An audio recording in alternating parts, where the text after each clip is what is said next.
This is Mark Schofield from Inside the Pylon with another installment of First Sound. I got a tweet over the weekend about the First Sound video series. This came from Jace, who is at JACEMCM on Twitter. And his tweet asked, basically, for more game breakdowns. He said that the First Sound videos were some of his favorite things on the internet, but he would love to see full game breakdowns. I have done one of those, Josh Allen's game against Hawaii. But I decided that to give the people what they want, if that's what Jace wants, who I'd advise you to follow on Twitter for giving me a shout out, let's give some more game breakdowns to the people. So today we're going to look at Kyle Lauletta. This is his final collegiate game against William & Mary. He finishes the day 13 of 19 for 221 yards, 1 touchdown, 2 interceptions. In this game, we're going to see some of what makes Lauletta a very intriguing prospect and some of the perhaps schematic limitations we could see for him as he transitions to the National Football League.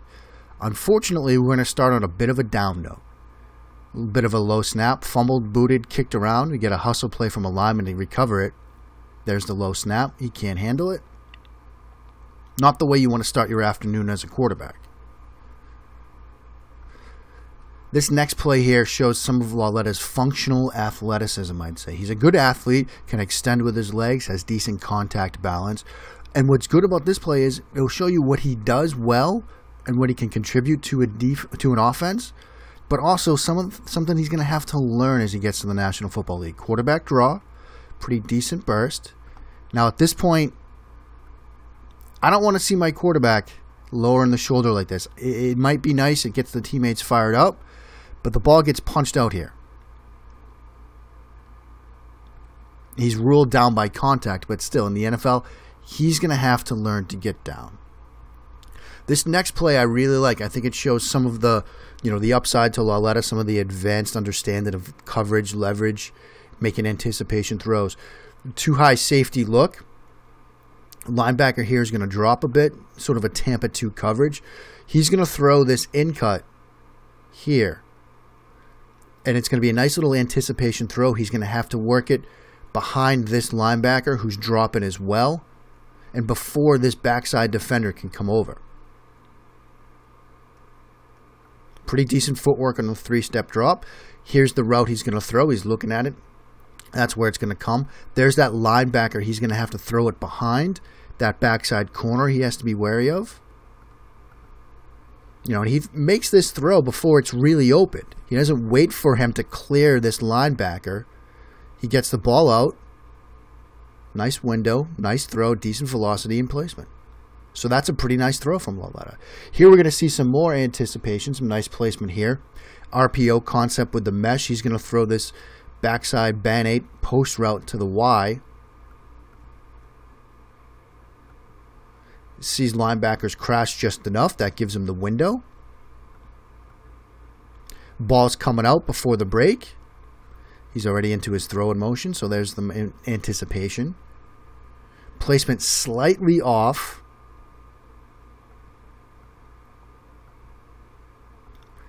Good release, good throw, pretty decent mechanics. Again, the placement slightly off. Catchable, would have been a tough catch, but again, some anticipation from Lauletta on this throw. Mesh type concept here. Lauletta takes a snap. He's reading the mesh. Not covered.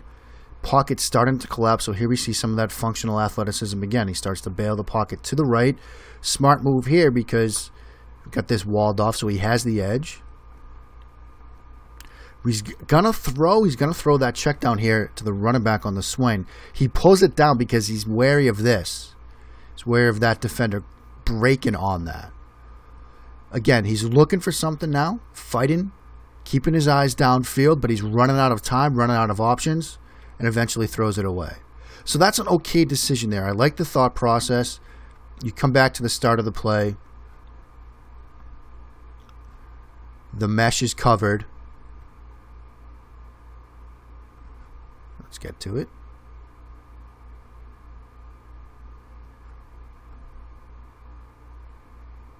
See, they're dropping into a soft zone, so the mesh is pretty covered here. He starts, as he bails, you'll see him look at that swing route. But he pulls it down because he's wary of that, brings the eyes back upfield, again with this soft zone coverage, not a lot of options, and he throws it away.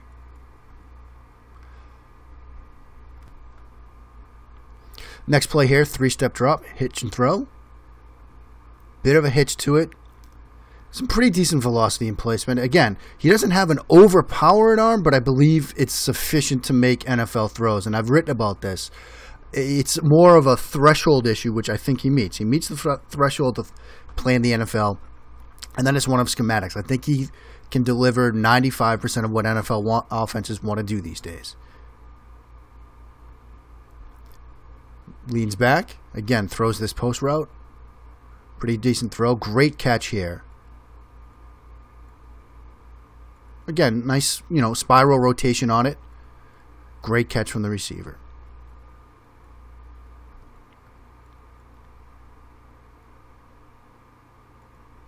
And he's pretty clean mechanically as well. Next play here. Got a question about this one.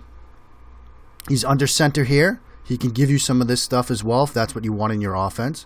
Play action with a fairly deep drop. He opens to the flat first and comes off of it. I question why he comes off this flat route. He's got that. That was his first read here. As we get back to it here. So he's looking at the flat here. It's there. I don't know why he doesn't take this, because now he comes back to the concept in the middle of the field. He gets pressured, can't survive, and gets sacked. This is one of those plays where you've got to take what they give you. You've got this open from jump. Why make the game harder on yourself? Just take this play. So I do question that.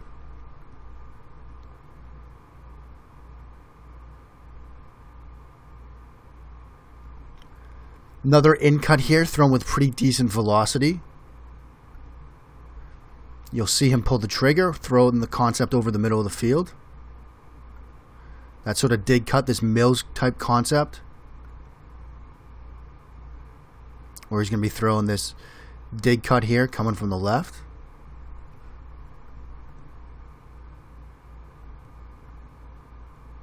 Again, that's, offenses these days are operating in that 10 and under area of the field. And he makes those throws with sufficient velocity so that I'm not really worried about him, making those types of throws in the NFL.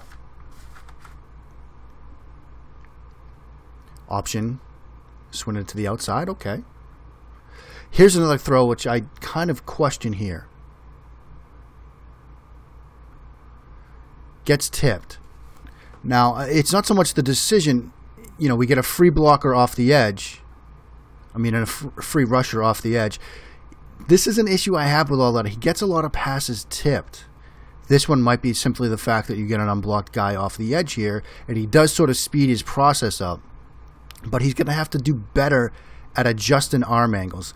I did a video on him where he did that, where he made an adjustment, in the course of a game, getting some better arm angles. But this is something I think he's going to have to get better at. Drop the arm, throw it around this guy because it gets tipped. Ball hangs in the air a bit. It's caught, but receiver just kind of ends up stumbling out of bounds. Here's another decision that I question. Why doesn't he throw this? He's opening to this side of the field. He's reading this concept. He's looking right at this, and he never pulls the trigger and runs out of time.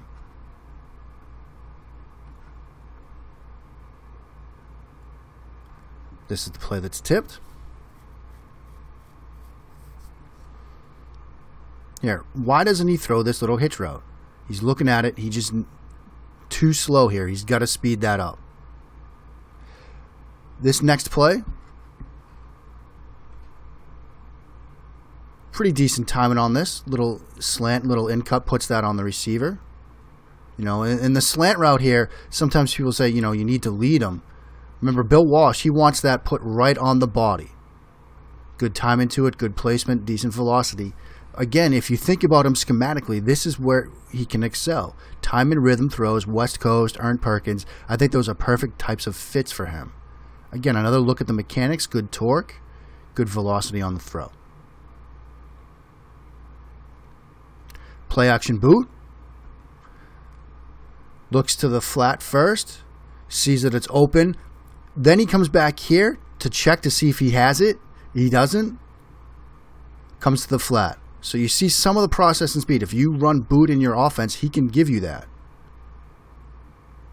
Nice throw on the move. That's a good play.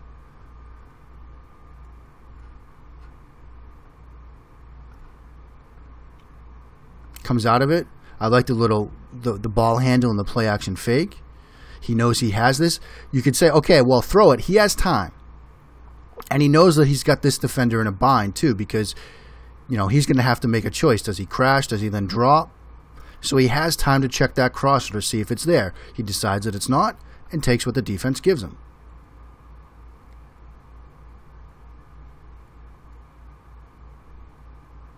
Mesh. Comes to the middle field. Love the way he uses his eyes here, because he's going to have this little wheel follow concept outside. Flashes his eyes to the middle of the field, holds the defense there, then comes outside to that wheel concept. Okay placement. He could lead him upfield more, but he puts it on him.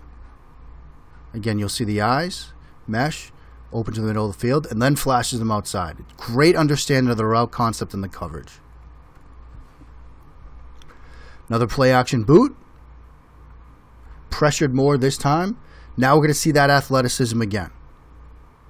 Able to get around him. Good throw on the move. Good placement. Good velocity. Gets that shoulder turned. Great placement on that throw. If you're running boot, he can do that. This is kind of his game. Rhythm throws, timing throws, using his eyes. These are the things that he does well. Another good look at the mechanics.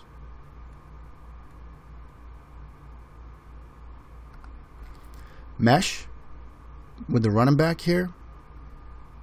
Comes up firing. This is when you're studying quarterbacks, especially these, RPO type systems, you got to look at the process and speed on these types of plays. Because he sees this guy crash just enough that gives him a window to throw this behind him. Good velocity, good placement, great effort here from the wide receiver as well. And there's your touchdown.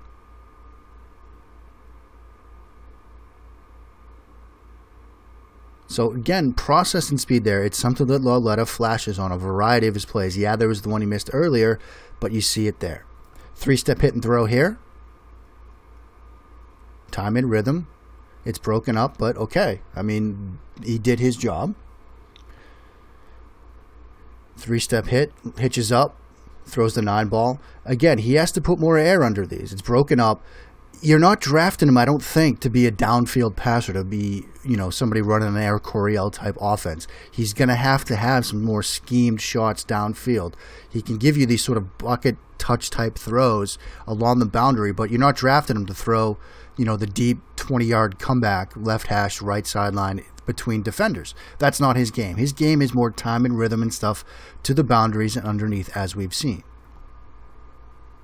Okay. Here we go now. We're going to get interception time. Tosser, double slant concept. I think he makes the right read here. With this linebacker buzzing outside, you can't really throw that inside slant, so you got to come outside with it. Oh, excuse me, this is the previous play.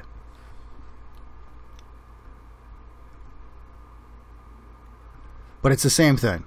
Linebacker buzzes to the outside. Takes away that inside slant route, so you got to come outside with it. Puts it in a decent spot. Defender just does a really good job sort of fighting to the football. Causes the tip. And the interception off the deflection. So again, I think he makes the right read here. I think he does everything right. It's just the defender forces the deflection. It's timing and rhythm. I don't think it's a velocity question, at least from my view of it. He does everything right. Defender just makes a good play. And then you get a great acrobatic dive for the pick here. This next play here. Free access hitch route. You see off coverage. Just take it. It's a simple game.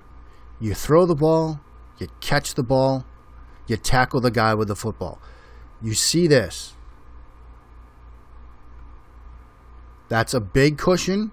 Your guy's running hitch. Just give it to him. Don't make this game harder than it has to be. If you're going to give us 6 yards on that play, fine.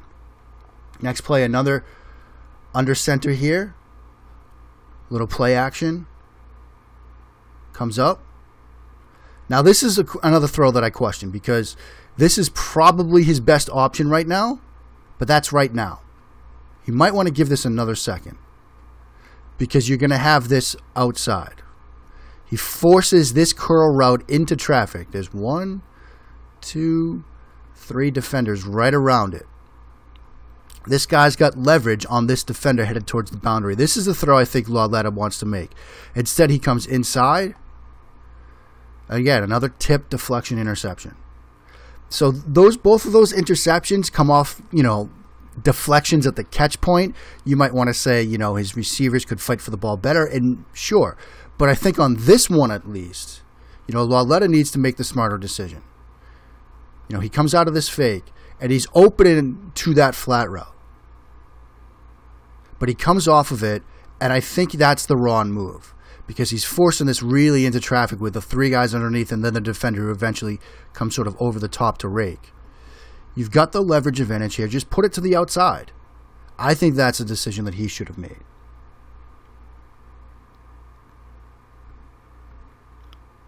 Pistol formation.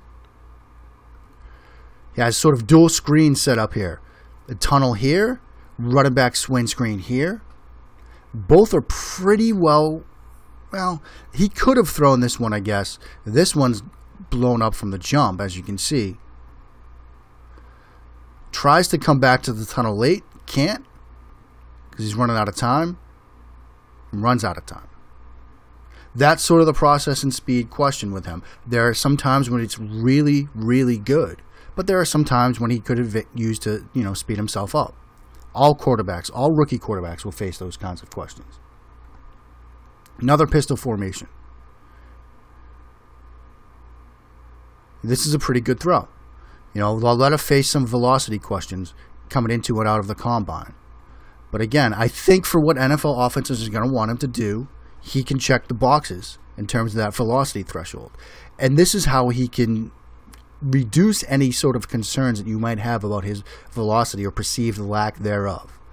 Timing, rhythm, and anticipation. Fake, hit, step, and throw. That doesn't give the defenders much time to sort of read, react, and break on the ball, because he gets it out on time in rhythm. That's a long throw, right at the sticks for a first down. Again, it's not driven in on a pure line, but because of the timing and anticipation, it all works out.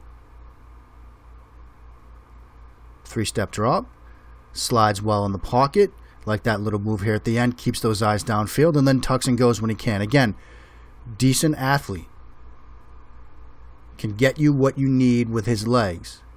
I love how he keeps fighting, keeps the eyes downfield, and then goes. Little change of direction in the open field. He's not going to wow you with his athleticism, but it's more than enough. Little mesh. Maybe he should have given that one. Another play action boot. There you see perhaps the placement. Arm strength might be an issue there. But okay, look, it's a tie game late. You don't want to really, try to force the issue too much. Another fumbled snap. Gets it back. Throw under duress here. Draws DPI.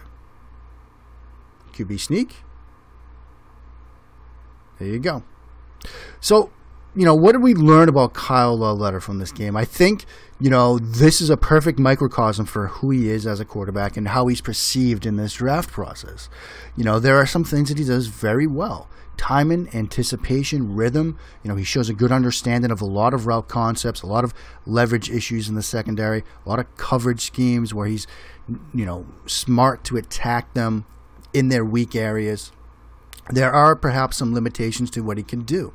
Again, I don't think you're drafting Kyle Lauletta to push the ball vertically. You're not drafting him to run a downfield passing game. But most NFL offenses aren't downfield passing games. They're attacking 10 yards in, 15 yards in. And he can give you that. And when you combine that with his ability to make timing throws, to make anticipation throws, to throw receivers open, as we've seen, I think it makes for a good combination. Does he need some development? Sure. All quarterbacks do. Does he need to improve in some areas? Sure. All quarterbacks do. But I think Kyle Lauletta is one of those players that if you're going to be drafting him in the second or third round with the idea that he can take over someday, I think you're going to like what you see. For these reasons, I don't think it's any surprise that, given what we've just seen, that we've heard about the New England Patriots possibly being in on Lauletta, because we can see some of New England's offense and what he's doing right now. We can see some of what he does translate into what the Patriots do. And so I think for these reasons, Kyle Lauletta is definitely somebody you should do your homework on before the draft itself. Thank you for watching this installment of First Sound. Shout out to my man Jace. Remember to follow him on Twitter at JACEMCM. Thanks for the shout out and the hat tip for more full game recommendations. I'll do a couple more of these before the draft. As always, thanks for watching. And reminder, check out itpdraftguide.com. You can use that promo code TOTO when you pre-order your copy today.